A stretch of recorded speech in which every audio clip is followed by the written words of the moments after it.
शाहराह दस्तूर पर बहुत गहमा गहमी है। दस्तूर के हवाले से कभी अदलिया परेशान है और कहीं पार्लियामेंट अपने इख्तियार का रोना रो रही है।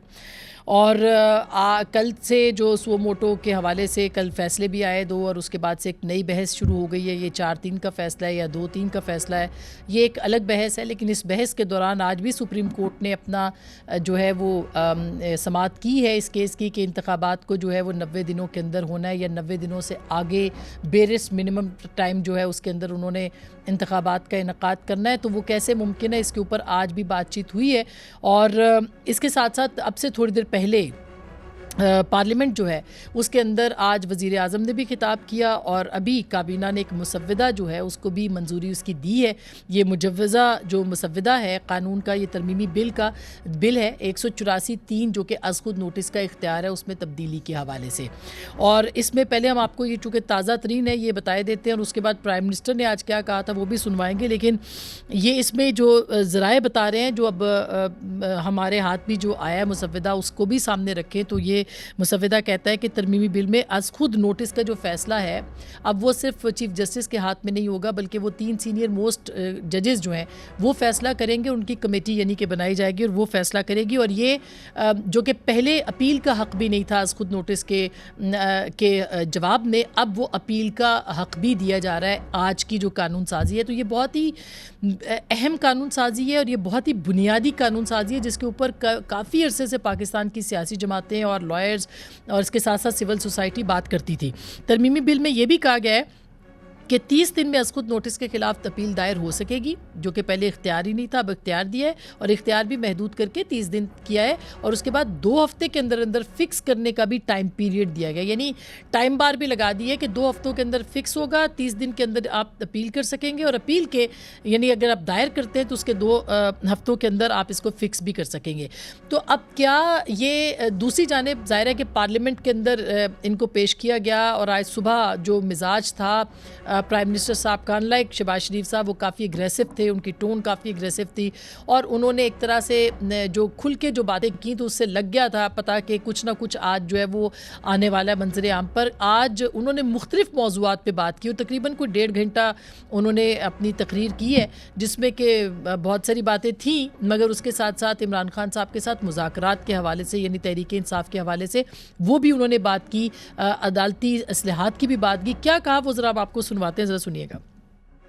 जो रियासत मदीना का नाम लेकर कौम को धोखा दे और जो दूसरों को चोर और डाकू कहे, खुद खाना काबे की मॉडल की घड़ी को फ्रॉड तरीके से बेच दे, अदलिया की तौहीन करे, साफ को ना माने, जो कानून को ना माने, आइन से ना माने, उससे बात नहीं हो सकती जनाब स्पीकर। जब तक कि वो पूरी कौम के सामने आए और कौम से माफी मांगे।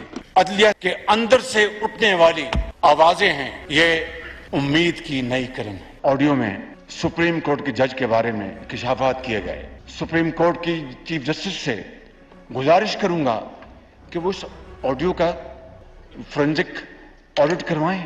हर हफ्ते हम काबीना में हर मामला लेके जाते हैं, बाकी इदारों को भी काबीना में जाकर फैसले करने चाहिए। अगर ये काम हम कर रहे हैं तो बाकी क्यों नहीं कर सकते।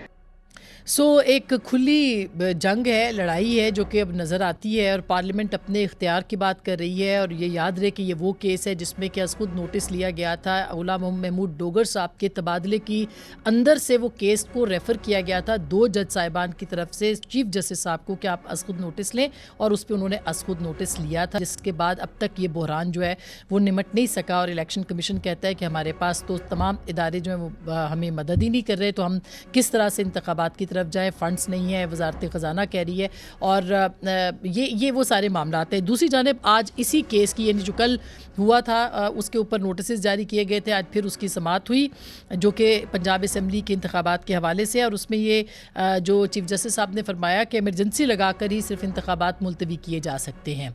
अब ये उनका बहुत अहम रिमार्क्स थे उनके। और इसके साथ साथ जो जस्टिस जमाल बंदूखेल साहब जो हैं जिन्होंने कल भी फ़ैसला दिया था, उनके बहुत इंपॉर्टेंट क्वेश्चंस हैं। चीफ जस्टिस साहब ने भी ये कहा कि इलेक्शन कमीशन आगे तारीख कर सकता है या नहीं कर सकता, इसका बताया जाए, और अगर इलेक्शन कमीशन का इख्तियार हुआ तो बात ख़त्म हो जाएगी। इख्तियार वो बात कर रहे हैं कि वो इलेक्शन आगे बढ़ा ही नहीं सकते, इलेक्शन कमीशन की बात करें चीफ जस्टिस साहब। दूसरी जानिब जमाल मंदोखेल साहब ये ने फरमाया कि ये बता दें कि क्या आइन 90 दिनों में इंतखाबात कराने का तकाजा करता है या नहीं, और साथ ये भी कहा कि क्या इलेक्शन कमीशन इंतखाबात की तारीख मनसूख कर सकता है, इंतखाबात आगे कौन ले जा सकता है, इस पर आइन खामोश है, क्या पार्लियामेंट को आइन में तरमीम नहीं करनी चाहिए, ये जमाल मंदोखेल साहब ने फरमाया।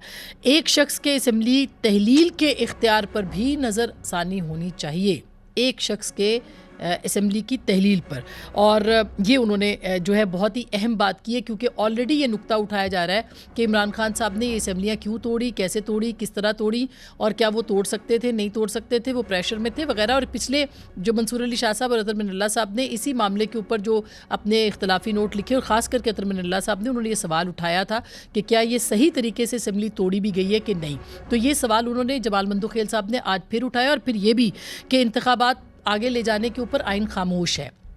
ये बहुत ही पर्टिनेंट क्वेश्चन है कि अगर आइन के अंदर ये नहीं लिखा हुआ कि 90 दिन से आगे आप इंतखाबात नहीं ले जा सकते, सिर्फ 90 दिन के अंदर इंतखाबात करवा सकते हैं, तो फिर इलेक्शन कमीशन को क्यों ये डायरेक्शंस दी गई कि कम से कम वक्त के अंदर जो है वो इंतखाब करवाया जाए आगे, अगर 90 दिन से आगे बढ़ते हैं।